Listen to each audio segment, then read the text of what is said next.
नवी मुंबईतील सिडकोची घरं सर्वसामान्यांच्या आवाक्याबाहेर असल्याची ओरड सध्या सुरू आहे।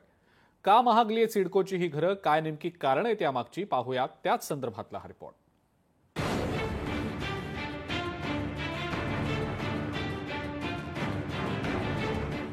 सिडकोच्या मार्केटिंग खर्चाची सामान्यांकडून वसुली। सिडकोच्या मार्केटिंगसाठी 700 कोटींची उधळपट्टी। सिडकोचा मार्केटिंग विभाग असताना खासगी संस्था का दिली?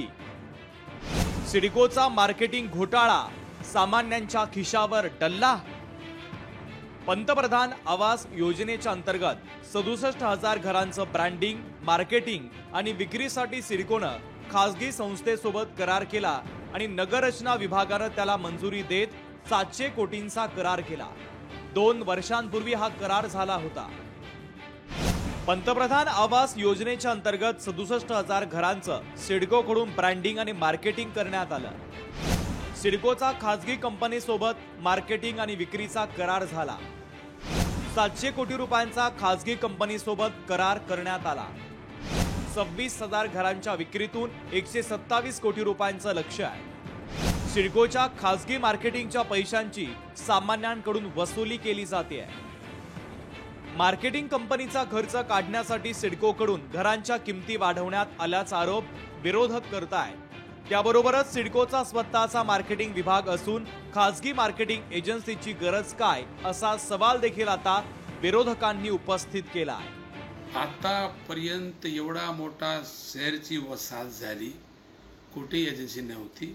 हा बोजा पुरा यांनी जनतेवर लादलेला आहे। माझा त्या एजन्सीचा पुरा विरोध आहे। सिडकोकडे एजन्सीपेक्षा अनुभवी अधिकारी स्टाफ आहे। सिडको गोर गरीब लोकांना घर देण्यासाठी आहे, एखाद्या एजन्सीला श्रीमंत करण्यासाठी नाही। सिडकोने 700 कोटी रुपये घर विकण्यासाठी प्रस्ताव करणं आणि कॉन्ट्रॅक्ट देणं, हीच रक्कम 700 कोटीची रक्कम आज गोरगरिबांच्या घरावर ऍड झालेली आहे।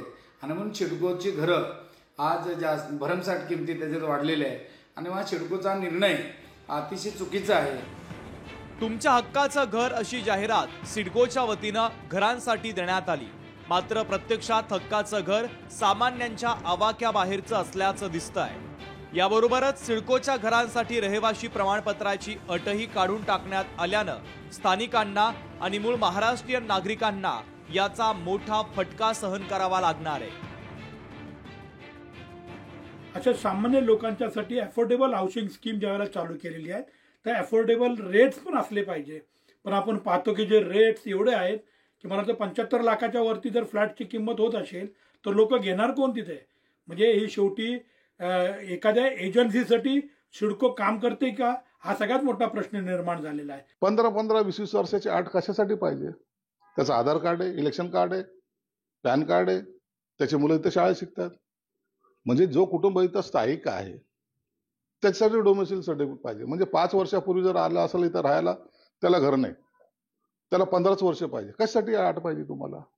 म्हणून या अशा काही ज्या जाचक अटी आहेत ना, ते आता शिथिल करण्याचा माझा प्रयत्न राहील। उपमुख्यमंत्री एकनाथ शिंदे यांच्याकडे नगर विकास खाता असताना सुद्धा उपमुख्यमंत्री एकनाथ शिंदे याकडे दुर्लक्ष का करतात, हाच प्रश्न या निमित्ताने उपस्थित होते। त्यामुळे देवेंद्र फडणवीस या प्रकरणावर अधिक लक्ष देणार का, हाही महत्वाचा मुद्दा उपस्थित होताना दिसून येते। कॅमेरामॅन ज्ञानेश्वर वाडेसह विकास मिरगणे, लोकशाही, नवी मुंबई।